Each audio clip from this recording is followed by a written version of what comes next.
Hello everyone, I hope you all are good. My name is Kavish Buddharaja और आज मेरा RRB PO mains था first shift में from UP. पहले सबसे पहले सीक्वेंस की बात करें, सबसे पहले रीजनिंग आया था और रीजनिंग में लेवल जो है लाइक मॉडरेट कह सकते हैं। मॉडरेट नहीं, मेंस था इजी बट कहते हैं लेंदी था कहते हैं। सबसे पहले जैसे इनक्वालिटीज़ थी, इनक्वालिटीज़ में जैसे चार स्टेटमेंट वाली थी तो वो आपकी हो जाएगी, कोई इधर और नहीं था, नॉर्मल सिंपल सी इनक्वालिटी थी। फिर ये डेटा सफिशिएंसी थी जो कि कहते हैं इजी इजी बोलेंगे हम लोग, क्योंकि इसमें जो तीन क्वेश्चन थे तीनों कहते हैं काफ़ी इजी थे। एक कहते हैं डायरेक्शन का था, एक कोडिंग एंड डिकोडिंग था और एक कहते हैं फ्लोर बेस्ड पजल का था। उसके बाद अगर आपको उसके बाद डिसाइड करना है कि आपको क्या करना है पेपर में। लाइक आपको पजल चूज करनी है या आपको इनपुट आउटपुट चूज करना है या आपको क्रिटिकल रीजनिंग चूज करनी है। लाइक बहुत लोग इनपुट आउटपुट चूज करेंगे और जिन्होंने इनपुट आउटपुट चूज किया होगा उन्होंने अच्छा काम किया होगा, क्योंकि उनका इनपुट आउटपुट बहुत इजी था। जिन्होंने बाद में चूज किया वो लोग नहीं कर पाएंगे, लेकिन कहते हैं जिन्होंने पहले किया तो उन लोगों ने उनके 5 मार्क्स पूरे सिक्योर हो गए होंगे। और जिन्होंने जैसे जैसे अगर मैं अपनी बात करूं तो मैंने कहते हैं पजल चूज करी। मेरे 20 मिनट्स बाकी थे और मेरे को डिसाइड करना था पजल या इनपुट आउटपुट, तो मैंने पजल चूज करी और मैंने सबसे पहले बनाई ईयर बेस पजल, जो कि मेरी बनी नहीं। उसके बाद मतलब बन गई, मतलब एंड में मेरी बनी। लाइक कहते हैं मेरे को 7 to 8 मिनट लग गए होंगे मेरे, मतलब 10 मिनट उसमें ही चले होंगे पूरा मार्किंग करने में, इसमें ही लग गए मेरे पूरे, क्योंकि मेरा पहले बना नहीं। फिर मैंने 7 मिनट लगाए, मेरा बना नहीं। फिर मैंने कहा अब मैं इसको छोड़ूंगा नहीं, मैं मतलब ईगो में कहते हैं नहीं लेने का, लेकिन मैं ले लिया। लेकिन कहते हैं फिर मैंने इसको बनाया और इसका कहते हैं मेरा आंसर जहाँ तक है सही आ रहा है, मैंने टैली किया है। सबसे ऊपर इसका स्विट्जरलैंड आ रहा है और इसका स्विट्जरलैंड का जी है। उसके बाद कहते हैं उसके बाद मैंने फिर से पजल ही चूज करी, मैंने क्रिटिकल रीजनिंग चूज नहीं करी उस समय।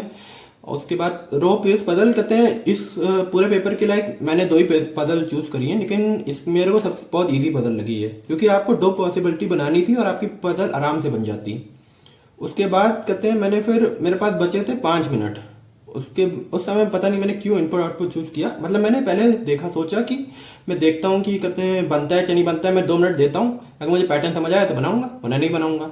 अब मैंने 2 मिनट दिए, उन 2 मिनट में मुझे पैटर्न समझ आया, लेकिन उसको बनाने में फिर मेरे 2 मिनट चले गए। अब मेरे पास दो स्टेप्स रेडी थे और मेरे को कुछ 25 सेकंड मिले थे, तो मैंने उसके दो क्वेश्चन किए थे। वो भी मेरे को पता नहीं है पक्का कि सही है या नहीं, खाली यही एक दो क्वेश्चन ऐसे हैं जो रीजनिंग में मुझे डाउटफुल है, बाकी मेरे सही है क्वेश्चन। और क्रिटिकल रीजनिंग मैंने करी नहीं, और एक ये अनसर्टेन पजल आई थी जो मैंने करी नहीं, और एक ये सिटिंग अरेंजमेंट पजल आई थी जो मैंने करी नहीं। और मेरे अटेम्प्ट जो बने हैं वो बने हैं 18। मैंने इसमें 3 इनक्वालिटी, 3 डेटा सफिशिएंसी और ये 2 पजल और 2 इसके इनपुट आउटपुट के, जो कि 3 और बन जाते हैं अगर टाइम होता तो, क्योंकि इजी था काफ़ी। आपको इवन में प्लस करना था, ऑड नंबर पे -5 करना था, और कहते हैं असेंडिंग ऑर्डर में लेने थे, इवन नंबर असेंडिंग ऑर्डर में, ऑड नंबर असेंडिंग ऑर्डर में। और ये हो गई रीजनिंग की बात खत्म। और रीजनिंग कहते हैं सब लोग लेंदी बोल रहे हैं और मेरे को भी लेंदी लगी। अगर ये पजल अगर मेरी टाइम पे बन जाती तो आई थिंक मेरे 22 अटेम्प्ट हो जाते हैं आराम से, क्योंकि मैं क्रिटिकल रीजनिंग भी करता हूँ कहते हैं, इसमें मैं एक दो क्वेश्चन तो कर ही देता क्रिटिकल रीजनिंग में। मुझे 2 मिनट भी 1 मिनट भी मिलता तो मैं 2 क्वेश्चन हो गए होते क्रिटिकल रीजनिंग में। और अब अगर बात करें कंप्यूटर की, तो कंप्यूटर में मेनली शॉर्टकट कीज जो है वो आई नहीं थी कहते हैं। जब हम लोग ने बहुत ज़्यादा पढ़ रहे थे शॉर्टकट की, हर चीज़ की पढ़ लो शॉर्टकट की, तो वो आई नहीं थी। मेन वायरस और एंटीवायरस आया था कि मतलब कौन से सारे वायरस दे दिए, और नहीं सारे एंटीवायरस दिए थे और बोला था कौन सा इसमें से नहीं एंटीवायरस, तो एक वायरस था बीच में वो आपको मार्क करना था। और एक कहते हैं इसका 42 आंसर आ रहा था, बाइनरी टू डेसिमल करना था। और एक पूछा था कि एमएस एक्सेल होता किसके लिए, और मेमोरी से थोड़े बहुत क्वेश्चन थे। और एक क्वेश्चन था कि व्हाइट लिस्ट क्या होती है पेरेंटल कंट्रोल के अंदर, कहते हैं पेरेंट्स के लिए मतलब कुछ होता है, ये मेरे को पता नहीं था। मैं सोचा मार्क कर देगा, लेकिन मैंने कहा गलती होगा ज़्यादातर, तो मैंने मार्क किया नहीं। मेरे अगर इसके अटैम्प्ट देखा जाए तो इसमें बने मेरे 33, जिसमें तो मेरे को लग रहा है काफ़ी गलत भी होंगे, क्योंकि कंप्यूटर में आप ज़्यादा बता नहीं सकते आपकी कितनी एक्यूरेसी रहेगी। कम जैसे कंप्यूटर हो गया, इंग्लिश हो गया, इसमें आपकी एक्यूरेसी ज़्यादा बता नहीं सकते इसमें ज़्यादा। और अब इसके बाद हम जीके देखें तो जीके में बेसिकली क्या था कि मेन क्वेश्चन आरबीआई से आए थे हमारे। उसके बाद कुछ गवर्नमेंट स्कीम्स की आई थी। जैसे पिछली बार क्या हुआ था, गवर्नमेंट स्कीम की थीम बनी थी कि मतलब सारे क्वेश्चन गवर्नमेंट स्कीम से रिलेटेड हो रहे थे। इस बार वैसा नहीं है, वो सब नहीं आया था। इस बार कहते हैं थोड़े बहुत क्वेश्चन आए थे। और मेनली इस बार क्या हो रहा है, आपकी नॉलेज चेक कर रहे हैं कि आपको कितनी चीज़ों के बारे में पता है, कि आप कितना पढ़ रहे हैं, कि आपने खाली अभी से जैसे स्टार्ट किया पढ़ना जस्ट, और आपने पहले से पढ़ते आ रहे हैं, आप डेली पढ़ते आ रहे हैं, आपको नॉलेज है या नहीं है।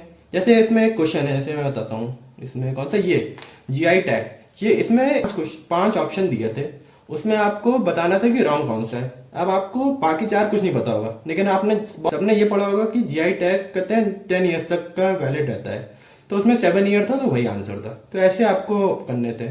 और अगर हम क्वेश्चन देखें जो लाइक मैंने अभी नोट किए हैं, मतलब कहते हैं जो जो मुझको याद थे, जो मैंने ग्रुप में भी देखे, पहला था कैसे क्वेश्चन आए थे। बेसिक क्वेश्चन आया था कि वर्ल्ड बी डे कब होता है। लोग कहते हैं कि डेज ना पढ़ो, और कुछ लोग को होता है शायद नहीं भी याद हो, मुझको ऐसे ये याद था रहता है 20 मई था। इसका आंसर मेरे को याद था। इसमें था ये HDFC और IFC। इसमें हम लोग ने क्या याद किया, HDFC याद कर लिया, IFC याद कर लिया, 500 मिलियन याद कर लिए। पूछा किसके लिए दिए हैं, और इसमें दिक्कत ये थी कि हम लोग इतने सारे लोन याद करते हैं कि हमको याद ही नहीं रहता ये किसके लिए दिए हैं। जैसे मैंने गलत कर दिया, जैसे इसमें मैंने सोलर रूफटॉप मार्क कर दिया, जो कि गलत है।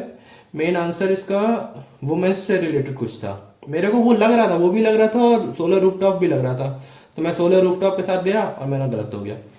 उसके वजह से क्वेश्चन था G20 समिट का। मैंने G20 समिट याद करी थी कि अब की बार कहाँ होना है, और अब इन्होंने पूछा कहते हैं इसके अगले साल भी कहाँ होगा, ये बताओ हमको।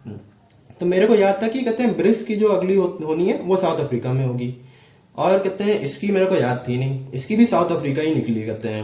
अब मैं मार्क कर नहीं रहा था, मेरे को लग रहा था कि गलत ना हो जाए, तो मैंने इसका मार्क किया नहीं। एक था ये बल्क डिपॉजिट, जो कहते हैं काफ़ी कॉमन लग रहा था, सारे मॉक्स में भी आ रहा था। उसके बाद उद्गम पोर्टल, जो तो हर पेपर का एक कॉमन है, ये तो आपको मिलेगा ही मिलेगा, ये नहीं मिलेगा तो मतलब आपका पेपर कुछ दिक्कत है पेपर में। उसके बाद कहते हैं आयरन डोम, ये अभी भी इसराइल का है, मतलब अभी भी चल रहा है, इसराइल की लड़ाई अभी भी चल रही है, तो ये क्वेश्चन भी अभी भी वैलिड है। इसका आंसर सी डोम मैंने मार्क किया, लेकिन मेरे को पता नहीं भी सही है कि नहीं। उसके बाद कहते हैं ब्लू ओरिजिन, कहते हैं किसने ओन करता है, मतलब ओनर कौन है इसका, कहते हैं। तो ये क्वेश्चन था, ये इसका सही हो गया था मेरा। जीआई टैग पे क्वेश्चन था, नाटो ट्रीटी पे था, जो 75 ईयर्स अभी सेलिब्रेट कर रही है अपनी, जिसमें मैंने 50 ईयर्स मार्क कर दिया, मैंने गलत कर दिया क्वेश्चन। लाइक कोर्ट से रिलेटेड क्वेश्चन था, जिसका आंसर लाइक कहते हैं कुछ कंफर्म नहीं है, सब लोग अलग अलग बता रहे हैं। और एक credit loan terms odd one out mark करना था। एक था यूपीआई विद अमेरिकन कंट्री, किसके साथ हम लोग ने, इंडिया ने किया है, इसका आंसर अब बाकी मैंने बता नहीं। और ये क्यूएस रैंकिंग यूनिवर्सिटी, इसमें डीएनएस, इसमें Delhi university and Anna university mark की है मैंने। और ये मेटा की ऐप पूछी गई थी, जो कि मेरा गलत हो गया, मैंने वी चैट को भी मेटा के बता दिया था, क्योंकि वी चैट कहते हैं चाइना का होता है। और ये certificate, priority sector lending certificate, जो कि मैंने मार्क किया था PSL जनरल, जो कि गलत है, क्योंकि PSL जनरल होता है। हमसे पूछा था कौन सा नहीं होता, ये पूछा था हमसे। और एक था इन ऑपरेटिव अकाउंट, जिसका आंसर होगा 2 ईयर्स, मैंने 1 ईयर मार्क कर दिया, ये भी गलत हो गया था मेरा। उसके बाद कहते हैं एप्पल की AI टूल पूछी थी, जो कि सीरी काफ़ी कॉमन क्वेश्चन है, हम सबको जहाँ पता है ये। और फिर था UN सिक्योरिटी न्यू मेंबर, इसके लिए इस क्वेश्चन के लिए मैंने 15 कंट्री के नेम याद किए थे, कि कौन से 5 न्यू मेंबर आए हैं, कौन से फिर गए हैं, और कौन से परमानेंट है, ये 15 नाम किए थे। तो इसका आंसर सही हो गया था मेरा। फिर इसका आंसर मैंने याद नहीं आ रहा, लेकिन मेरा वहाँ पे सही हो गया था। फिर था MSP कमेटी के क्वेश्चन था, ये मैंने किया नहीं था, बस मेरे को याद है। फिर यूनिवर्सल बैंक गाइडलाइंस अभी स्मॉल फाइनेंस बैंक के लिए आई है, वो था। श्योरिटी बॉन्ड, जो कहते हैं इंश्योरेंस कंपनी दे सकती है, वो था। एयरबस एंड सिडबी, इस पे था। और ये था कि कौन से लाइक कहते हैं एजेड लोग के लिए, कहते हैं कितनी एज के लिए, कहते हैं बोला गया था कि जो इलेक्शन के लिए जो मशीन होती है वो घर पे आएगी, तो वो कहते हैं ये था 40। और अब अगर बात करें इसमें टोटल अटेम्प्ट्स की, तो मैंने इसमें टोटल अटेम्प्ट्स किए थे 24, जिसमें से अगर मैंने अभी तक जितने मैच किए हैं मेरे 17 सही है, और बाकी बचे हुए कहते हैं 7 गलत हैं। एंड इसमें 17 सही है मेरे अकॉर्डिंग, 15 तो सही होंगे, 2 में मेरे को डाउट है, वो कहते हैं वो अब जितने जो भी आए मार्क्स से पता चलेगा वो तो अब खाली। और इसके बाद अगर बात करें इंग्लिश की, इंग्लिश में आपको बेसिकली इसमें एरर दिए गए। इंग्लिश में आपके लिए 2 RC आई थी, और एक और RC टाइप के 3 क्वेश्चन थे। उसमें कहते हैं 3 लोग थे, वो लोग आपस में बात कर रहे थे, उनके बारे में 3 क्वेश्चन पूछे गए थे, ये था। कहते हैं बेसिकली 3 तो उसमें RC टाइप के क्वेश्चन ही थे। उसके बाद डबल फिलअप थे, जैसे एक वर्ड आपको चूज करना था, वो दोनों पे सेटिस्फाई होना चाहिए, दोनों में उसका मीनिंग सही निकलना चाहिए उस वर्ड का। और कहते हैं एक और 6 एरर्स के क्वेश्चन भी थे उसमें, 5 to 6 एरर क्वेश्चन थे, और एरर के ऐसे क्वेश्चन नहीं थे कि एक साथ दिए थे, जैसे एक यहाँ दिया है, एक दूसरा फिर कहीं और दिया, ऐसे ऐसे दिया है। और पैराजम्बल थे नॉर्मल वाले, जो एक मार्क्स वाला आता है, कहते हैं आपको करने होते हैं, वो लाइक थोड़ा ट्रिकी लग रहे थे मेरे को, मेरे एकदम इजीली नहीं बन रहे थे। अगर वो मेरे इजीली बन रहे होते तो मेरे अटैम्प्ट बढ़ गए होते इंग्लिश में। इंग्लिश में बेसिकली मैंने अटैम्प्ट किए हैं 33, और मेरे को इसमें एक्यूरेसी में डाउट हो रहा है। ज़्यादातर मेरे को इंग्लिश में डाउट नहीं होता है एक्यूरेसी में अपनी, मतलब कहते हैं थोड़े बहुत तो 3-4 गलत होते हैं, वो सबके होते हैं, उसमें कोई दिक्कत नहीं। लेकिन मेरे को उसमें बहुत ज़्यादा डाउट्स लग रहे हैं, क्योंकि मेरे को आरसी में क्वेश्चन नहीं मिल रहे थे। आरसी में सेकंड एक आरसी थी, स्लीव्स वाली आरसी तो इजी थी, वो तो पूरे हो गई। एक और आरसी थी, कहते हैं जो दूसरी आरसी, मेरे को टॉपिक याद नहीं आ रहा है, कि उसमें मेरे क्वेश्चन मेरे को लग रहा है कुछ गलत हो सकते हैं मेरे आरसी में, और कहते हैं ये फिलअप डबल फिलअप में भी गलत हो सकते हैं मेरे। एंड अब बात करें क्वांट्स की। अगर क्वांट्स की बात करें, मेरे पास क्वांट्स में कुछ लिखने को है ही नहीं। मैं आपको पहले ही अपने अटैम्प्ट बता देता हूँ। मैंने अटैम्प्ट किए हैं बस 10, और लाइक इसमें मुझे लग रहा है क्यों भाई, लाइक इतनी भी खराने चाहिए थे मेरे, जो कि कहते हैं जो 15 तक जाते तो डिसेंट होते हैं मेरे, क्योंकि डीआई में गलती कर दी, डीआई पिक करने में गलती कर दी मैंने। पता नहीं कौन सी केसलेट आई थी एक एसआई पे, वो मैं चूज़ कर रहा था, पार्टनरशिप और एसआई पे, वो मैं चूज़ कर दी, और वो कहता है उसमें मेरा टाइम निकल गया और एक भी क्वेश्चन नहीं बना, उसमें टाइम खराब हुआ। और रॉन्ग नंबर सीरीज, पता नहीं सब लोग कह रहे हैं उन्होंने सारे बनाए, मेरे कहते हैं 2 ही बने 5 में से, वहाँ पे गलत। क्वाड्रेटिक तो कुछ आई नहीं थी, 1-2 आई थी, वो तो हो गई थी, मतलब बीच में क्वाड्रेटिक दी थी, वो हो गई। उसके बाद मैंने एक अर्थमेटिक का क्वेश्चन किया, उसमें मेरे को पूरा कहते हैं इतना लंबा क्वेश्चन मैंने सॉल्व किया, उसमें से मेरे को ए भी निकल आया 40 निकला था ये, उसमें से ये मेरा 40 निकला, और तब भी मेरा कहते हैं मेन जो आंसर है वो आ ही नहीं रहा था। और सिंप्लीफिकेशन वगैरह तो कुछ दिए नहीं थे आपको बेसिकली। और डीआई थी, डीआई कहते हैं 2 डीआई दी गई थी, 3 डीआई थी, जिसमें से एक केसलेट थी जो मैंने चूज़ करी, जो कि बहुत बड़ी गलती है। अगर मैं पाए चार्ट वाले में जाता, डबल पाए चार्ट पे, तो मैं गारंटी ले सकता हूँ कि मेरे उसमें 3 से 4 क्वेश्चन होते हैं। और मेनली मेरे को लग रहा है 15 अटैम्प्ट हो सकते थे, जो कि नहीं हुए, बट कोई नहीं, अब क्या ही कर सकते हैं अब तो। एंड ये ओवरऑल अटैम्प्ट है मेरे। रीजनिंग में देखिए तो 18, एंड कंप्यूटर में 33, एंड जीके में टोटल 24, जिसमें से आपको पता है 7 तो गलत हैं। एंड इंग्लिश में 33, एंड क्वांट्स में 10, जो कि बहुत कम है। क्वांट्स में अगर मैं 20 होता तो लाइक मैं कहता मेरा पेपर अच्छा गया, वरना मेरे को नहीं लग रहा आपको ये पेपर अच्छा गया है।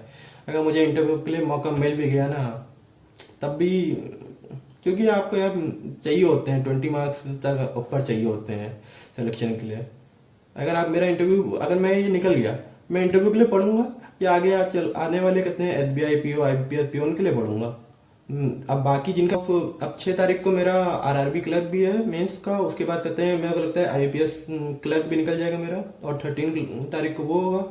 तब उसको मैं अच्छे से करने को ये करूँगा कि उसको करके एक जॉब तो सिक्योर कर पाऊँ। मैं उसमें ट्राई करूँगा मैं कॉन्ट्स अच्छे से करने का। इंग्लिश में अभी मेरे को थोड़ी प्रैक्टिस करनी पड़ेगी फिर से, क्योंकि इंग्लिश में मैंने छोड़ ही दी थी पढ़ना। इंग्लिश मुझे लगा हो ही जाती है यार इंग्लिश, तो कॉन्ट्स तो पढ़ ही रहा था, कॉन्ट्स पढ़ने के बाद भी 10 ही है, पता नहीं ना पढ़ूंगा तो लग रहा है 0 ही हो जाएगा। चला आरआरबी क्लर्क के लिए पढ़ लें।